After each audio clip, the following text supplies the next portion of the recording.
Ashlee Cunsolo, Director of the Labrador Institute. Why are you here at the Muskrat Falls blockade today?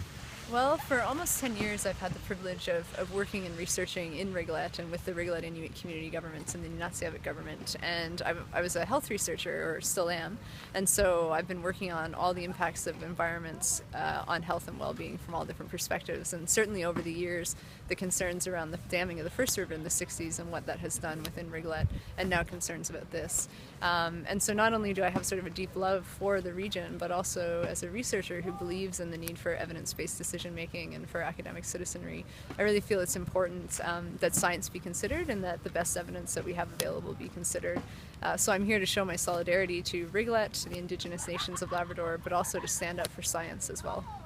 And what do you think specifically about the way that Nalcor and the provincial government have responded to people's concerns following the release of that methylmercury study?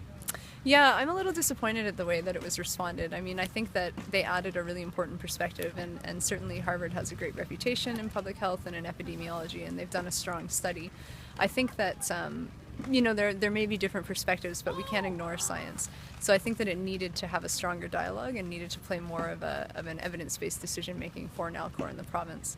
I think that what we're seeing now is picking and choosing about what evidence we're going to listen to and what we're going to act on. And I think that that has a potential for damaging costs, and it also has a potential to ignore Indigenous rights and cultural rights, which are very important here.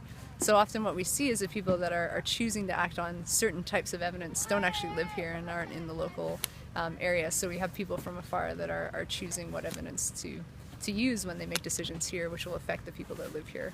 So do you think that the project should be stopped until...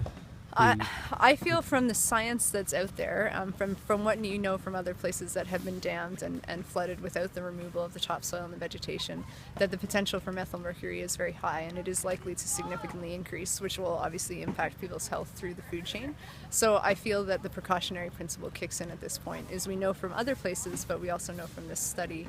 So I think that in order to act and take care of health and well-being, if the project is going to go ahead, at the very minimum, I support the Nunatsiavut government's call for the clearing of the topsoil, the clearing of the vegetation before the flooding occurs. Okay, thanks very much. Thanks.